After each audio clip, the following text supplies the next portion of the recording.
Muy buenas tardes, estimados alumnos, alumnas. Es un gusto poder compartir nuevamente estas nuestras actividades académicas y dentro de la revisión de las psicoterapias en general vamos a revisar ahora una psicoterapia que es bastante utilizada, una psicoterapia muy en boga, muy actual, que utiliza más los pensamientos cognitivos, el hecho de ir entendiendo e interpretando ciertas conductas que nos llevan a errores cognitivos. Es una psicoterapia muy útil, muy activa y que tiene un tiempo limitado. Limitado serían 15, 20, 25 sesiones. Dentro de las generalidades que podemos hablar de la psicoterapia cognitiva, podríamos señalar que se basa en las teorías sobre el procesamiento patológico de la información de los trastornos mentales. El hecho de que de alguna manera, entonces, en nuestro pensamiento tergiversamos un poco la información. Por lo tanto, el tratamiento de la psicoterapia cognitiva está dirigido a modificar las cogniciones distorsionadas, aquellos esquemas de pensamientos equivocados que tenemos, los cuales al ser equivocados son desadaptativos y por lo tanto hay alteraciones conductuales que conllevan frente a esta experiencia de distorsión cognitiva. Los aspectos históricos de esta psicoterapia están relacionados filosóficamente con el estoicismo griego, con el taoísmo y el budismo. Epicteto decía, no les perturban las cosas que les pasan, sino la percepción que tienen sobre las cosas que les pasan. Es decir, la distorsión cognitiva que debemos nosotros ubicar dentro de los pacientes con este tipo de problemas y que van a ser sujetos a este tratamiento, tienen un evento. Este evento es procesado negativamente y por lo tanto la respuesta conductual es inadecuada.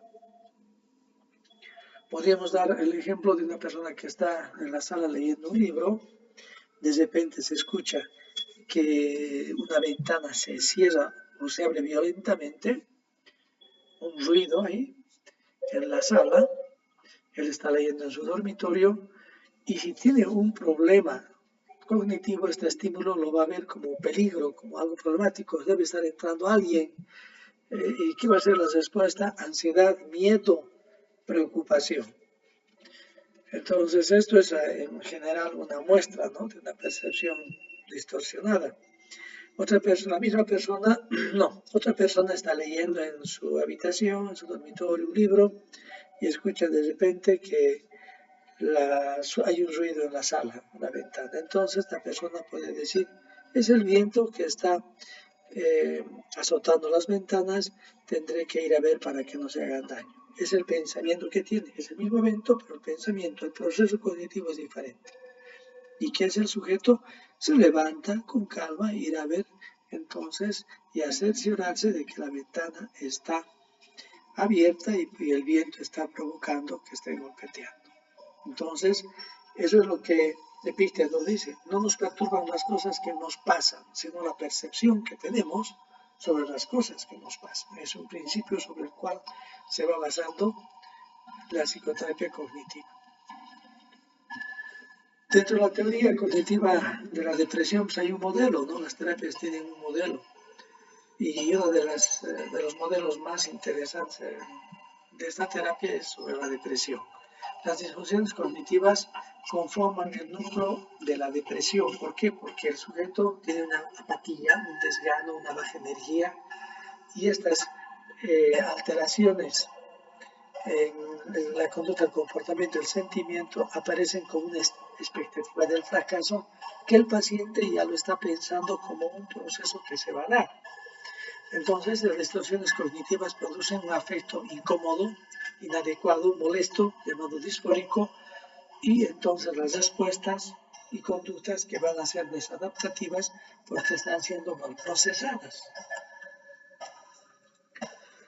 Las características del terapeuta dentro de los aspectos de estrategia y técnicas debe ser una persona cálida, una persona genuina, debe tener una actitud honesta en general frente a la vida y debe entender la experiencia vital de cada enfermo, poder adentrarse en su estructura de vida, en su biografía, a través de una evaluación y una historia clínica realizada psicobiográfica, ¿verdad?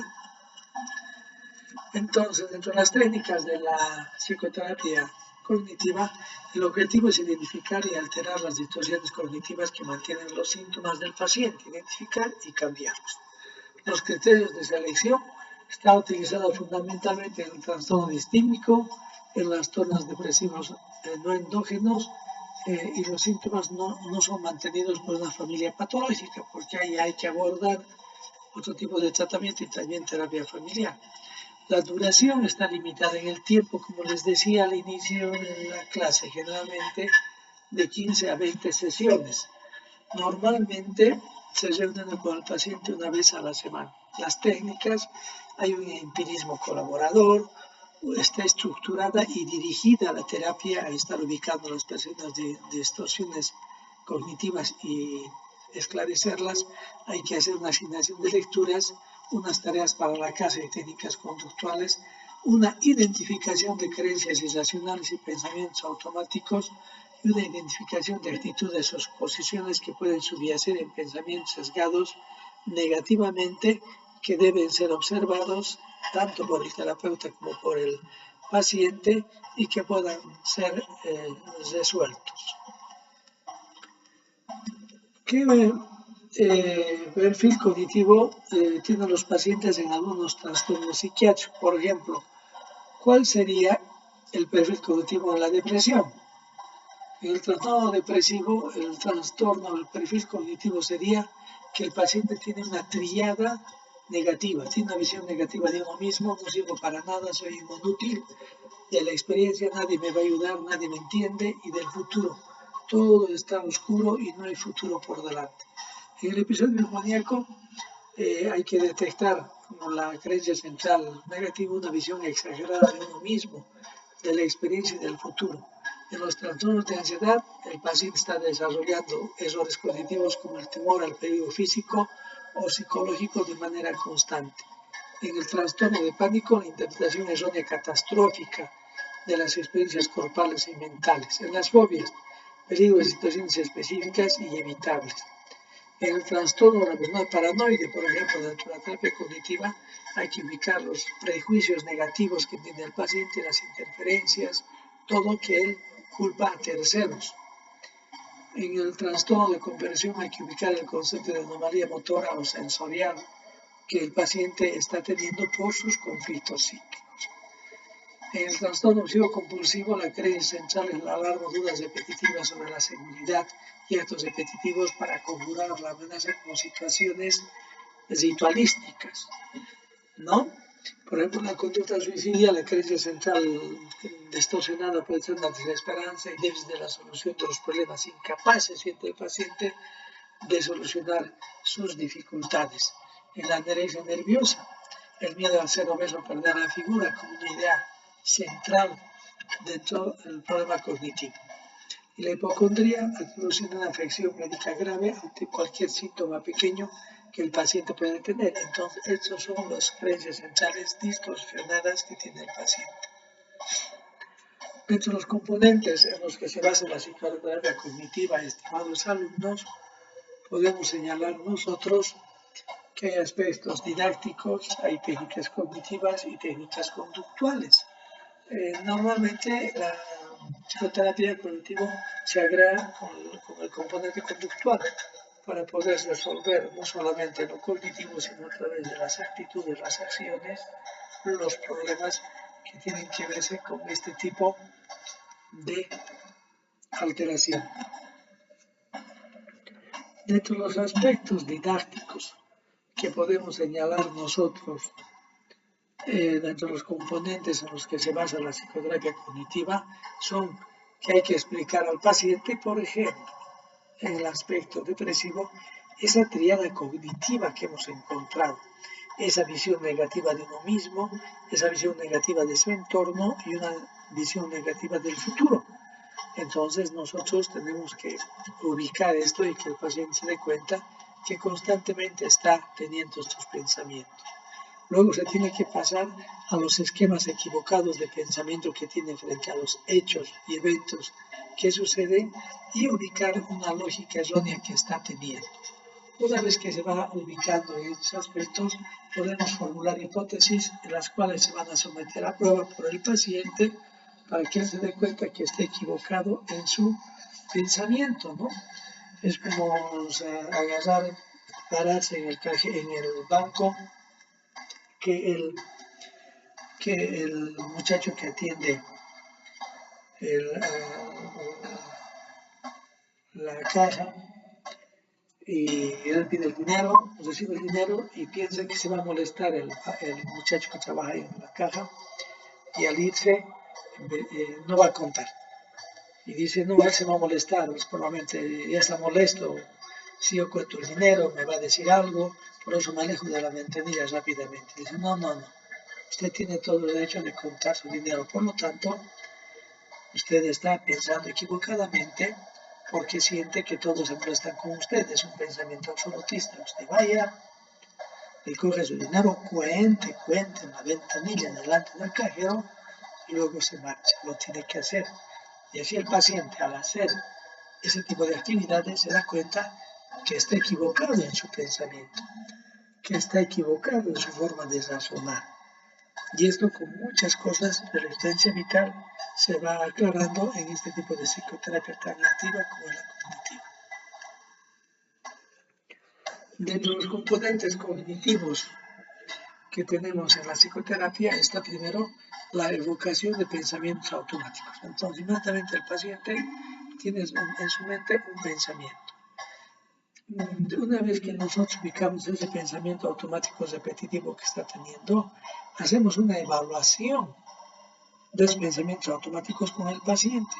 Vamos evaluando realmente para que él se ubique que está teniendo un error en el procesamiento de esos pensamientos. En el siguiente paso, identificamos las suposiciones desadaptativas y en el cuarto hacemos una evaluación de la validez de estas suposiciones desadaptativas que tiene el paciente. Por eso podemos ejemplificarlo, por ejemplo, de un muchacho que tiene una amiga. Entonces ella se llama María. Entonces él agarra y la situación que se plantea es llamarla para salir. Entonces llama y ella no le contesta. Entonces esta es la situación que se plantea. Entonces la evaluación, la evocación de los pensamientos automáticos podrían ser: todos se han ido, todos se han olvidado de mí, yo no soy importante para nadie. Entonces está teniendo una evocación y una generalización que es equivocada, pero que está basándose en esa situación de que no le contestan el teléfono. Entonces podemos evaluar qué es lo que ha sentido el paciente por los pensamientos automáticos. Puede decir, he sentido enfado, he sentido enojo, he sentido una tristeza, sentimientos de soledad o de depresión. Entonces hacemos la identificación de las suposiciones desadaptativas. Por ejemplo, que él se dé cuenta que está utilizando lo que llamamos inferencias arbitrarias. Está haciendo sin ninguna base de fundamento, está sacando un tipo de pensamiento. Está haciendo también generalización. Por no haberle contestado, está haciendo que no es importante para nadie. Está también teniendo pensamientos catastróficos. Entonces, estamos identificando suposiciones desadaptativas. Por lo tanto, habrá que hacer una evaluación de la validez de estas suposiciones desadaptativas racionalmente, conversando con él, y que se vaya dando cuenta que está haciendo estos tipos de pensamientos que no son los adecuados y son pensamientos equivocados. ¿Sí? Entonces, cuando vamos evocando los pensamientos de la técnica ya, estas distorsiones cognitivas que intervienen entre los acontecimientos externos y la reacción emocional de la persona ante ellos, Entonces vamos viendo que ahí sale el pensamiento. No le caigo bien, no caigo bien a las gentes, no me van a hacer caso y todo eso. Entonces, esta es la evocación. En la evaluación de los pensamientos automáticos, como su nombre indica en este proceso, se evalúa la validez de estos pensamientos que ha tenido y hay que animar al paciente a rechazar los pensamientos inexactos,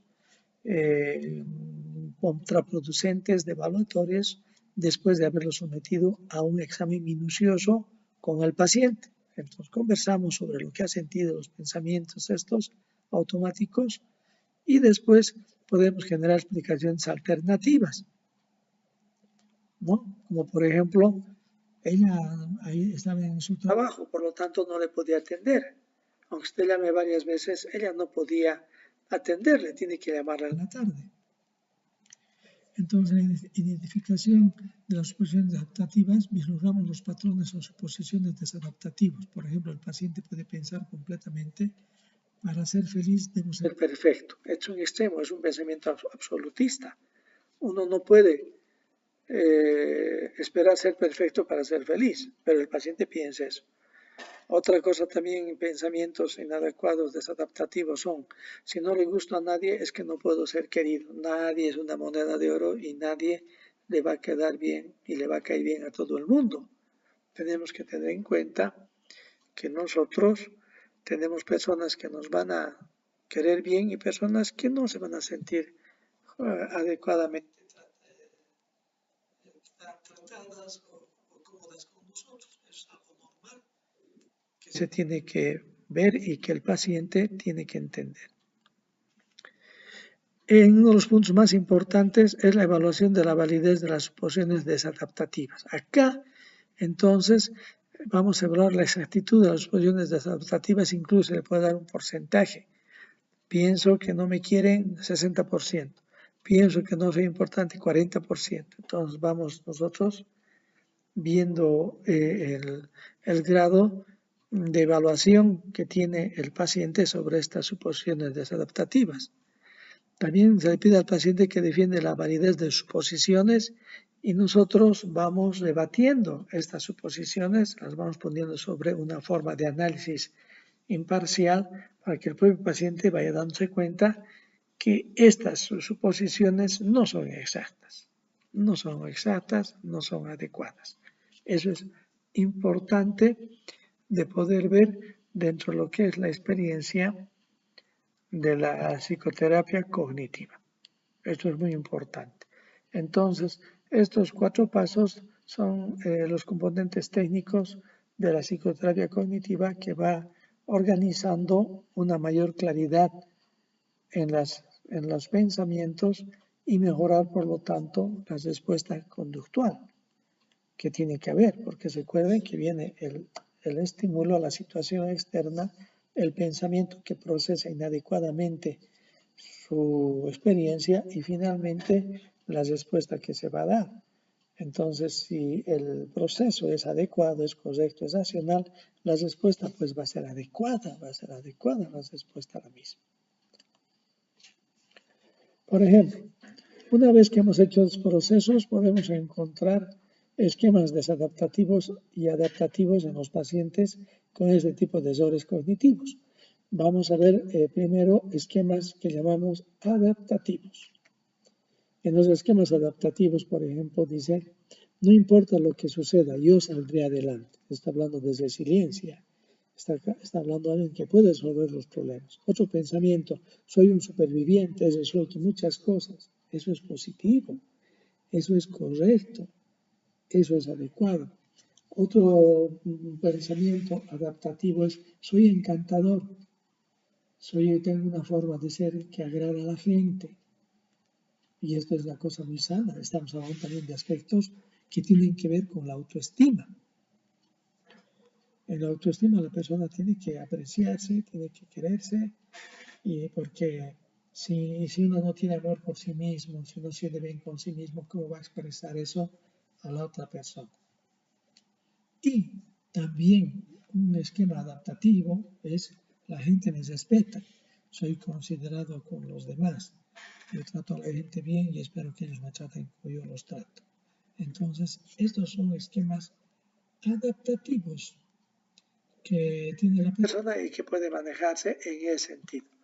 Los esquemas desadaptativos que acompañan a las distorsiones cognitivas en los pacientes con este tipo de problema son los siguientes. Por ejemplo, el sujeto dice, debo ser perfecto. Si no soy perfecto, nadie me va a querer. Si no soy perfecto, nadie me va a tomar en cuenta. Entonces es un esquema desadaptativo porque nadie es perfecto, obviamente. Otro pensamiento desadaptativo es debo tener siempre éxito. Si no saco 90, 95 en todas las materias, me voy a considerar un fracasado. No. Está bien que puedas tener esa capacidad, pero tampoco puedas esperar tener siempre éxito en todas las actividades que tú las desarrolles. Otro esquema desadaptativo es soy un completo fracasado. Nada me sale bien, todas las cosas las hago mal. Ese es un esquema desadaptativo que observamos en este tipo de pacientes. Otro de los aspectos es esa baja autoestima, ese amor propio disminuido. Soy un estúpido, soy un bobo, nada me va a salir bien. Como verán, estos esquemas están produciendo un estado inadecuado de experiencia con uno mismo. También el paciente puede decir, no importa lo que haga, no lo conseguiré. ¿Por qué? Porque soy un fracasado. Entonces, en ese momento el paciente deja de hacer las cosas y piensa que no va a conseguir nada de lo que haga, puede entonces tener ese tipo de experiencia y de situación. Entonces, esquemas adaptativos y desadaptativos son importantes que los podamos ubicar, que los podamos ver, que los podemos encontrar en los pacientes que tienen este tipo de características y que se acomodan al esquema de distorsiones cognitivas. Entonces, siguiendo con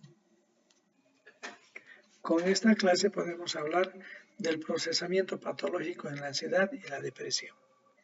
Bueno, para observar dentro de lo que es la psicoterapia cognitiva los aspectos de procesamientos patológicos en estas dos patologías que son las más importantes que tenemos y las más frecuentes, por ejemplo, la ansiedad. La ansiedad que hay que diferenciarla de lo que es el estrés y la ansiedad normal.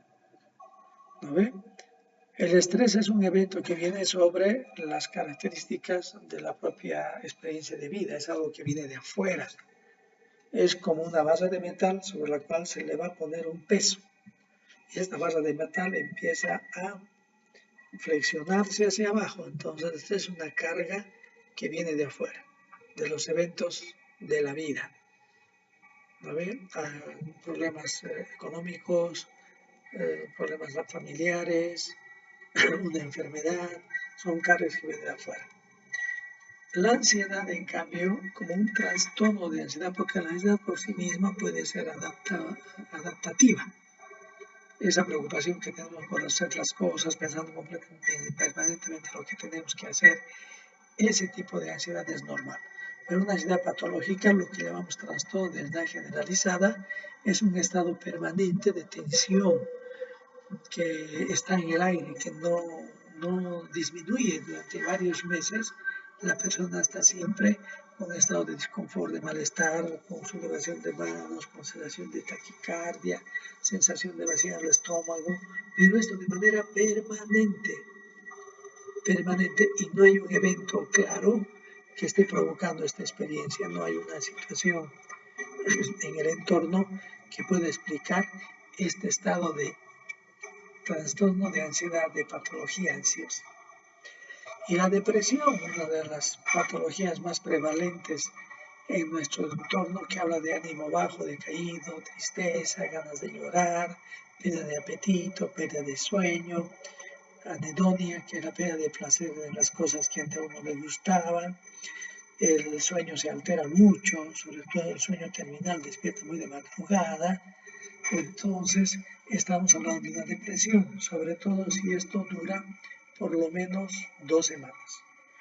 Si uno tiene estos síntomas de depresión durante 2, 3 días, bueno, eso es algo que es pasajero, transitorio y no merita una evaluación y un tratamiento. Pero si estos síntomas que les repito, ánimo bajo decaído, que casi todos los días, alteraciones del apetito, alteraciones del sueño, falta de energía, pérdida de placer para llegar por las cosas, ideas negativas, esas distorsiones negativas, depresivas, nadie me va a ayudar, soy muy inútil, el futuro es incierto, todo esto entonces se está manifestando como un proceso que estaba hablando de la depresión. Y la depresión que va evolucionando puede llegar a estados de suicidio. Entonces, dentro del procesamiento patológico en ansiedad y depresión que estamos diciendo, lo que es común a ambos en relación a sus problemas cognitivos, a las distorsiones cognitivas que hacemos, es la desmoralización, perder la moral. El hecho de aislarse en sí mismo, el ensimismamiento, el hecho de estar encesado en sí mismo sin poder salir de esto para participar y buscar el apoyo de los demás. Un incremento del procesamiento automático de la información que está teniendo de manera introvertida y que van a llevar a esquemas desadaptativos de pensamiento. Por lo tanto, esquemas desadaptativos de pensamiento del todo nada, de que debo ser perfecto para ser feliz, todo eso está interviniendo en este malestar, en esta experiencia ansiosa depresiva.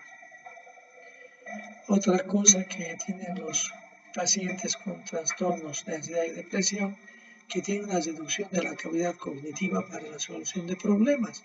Un paciente depresivo está pensando constantemente que está triste, decaído, pero también está con una lentitud en su pensamiento. Está teniendo dificultades para entender las cosas, para procesarlas, entonces está bradipsíquico, con una disminución de la actividad cognitiva, con la actividad mental. Entonces eso también tenemos que observar para ir reduciendo. Y al final de cuentas tenemos que revertir todos estos procesos. Tenemos que agarrar todos los esquemas de pensamiento, todas estas vivencias, todas estas experiencias distorsionadas cognitivamente a través de las técnicas de validación, de identificación, de confrontación y todo esto. Vamos a ir haciendo que se reviertan estos procesos y el paciente tenga indefectiblemente una buena respuesta frente a estos eventos que llamamos distorsiones cognitivas de la depresión y de la ansiedad. Entonces, algunas técnicas conductuales en terapia cognitiva, porque hablamos también de terapia cognitiva conductual, en esta terapia conductual, ¿qué es lo que el paciente puede hacer? ¿O qué es lo que el paciente debe hacer? Por ejemplo, tenemos que enseñarle a tener un autorregistro de los pensamientos negativos. Inmediatamente piensa, he llamado a María y no me atiende, no sirvo para nada, un momentito. Tiene que ser registrado esto. ¿Para qué? Para tratar. Una vez que el paciente registra estos pensamientos negativos, se percata de estos errores. Hacemos entonces que el sujeto se dé cuenta que está teniendo e interpretando mal esa experiencia de no haber sido contestada su llamada. Entonces debe darse cuenta que no solamente hace con la llamada, hace también con algún amigo, hace en algún lugar, no va a salir esto bien, no haré nada. Entonces tiene ese tipo de problemas.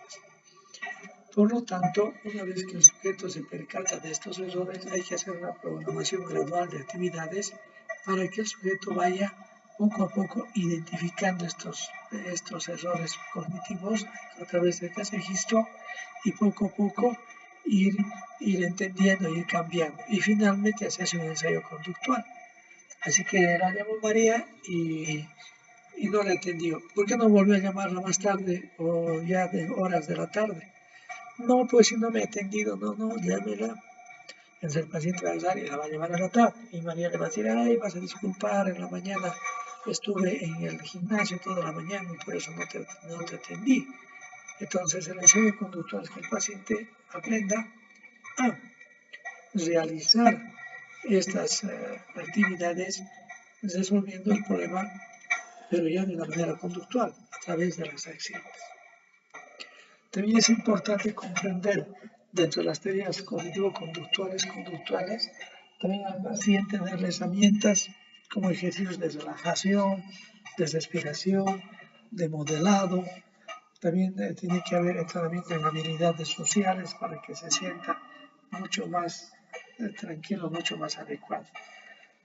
Ayuda mucho el ejercicio de relajación que yo les enseño a los pacientes con trastornos de ansiedad para que puedan controlar rápidamente la ansiedad y también cuando estamos nosotros estamos preocupados. Por eso le decimos a la persona que se siente o se recueste, como desee, que inspire, que tome aire por la nariz y que vea el número 1,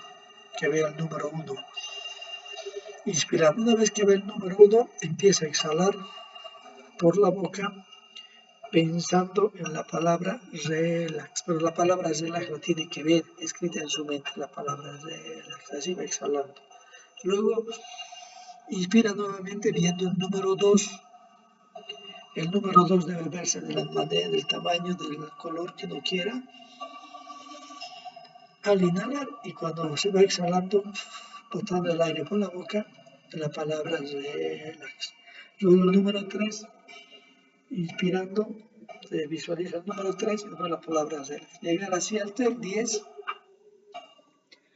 y del 10 ir bajando progresivamente, 9, 8, 7, 6, siempre con la inspiración, con el número y la exhalación por la boca. Luego también se va a inspirar y ya estaremos con el número 9, no con el 10, y la palabra relax con el 8, así. Y de esa manera prácticamente nosotros logramos controlar la ansiedad y entonces se va trabajando en lo que es la terapia cognitivo en esta situación cognitivo-conductual, como podríamos decir. Muy bien, de esta manera hemos llegado al final de esta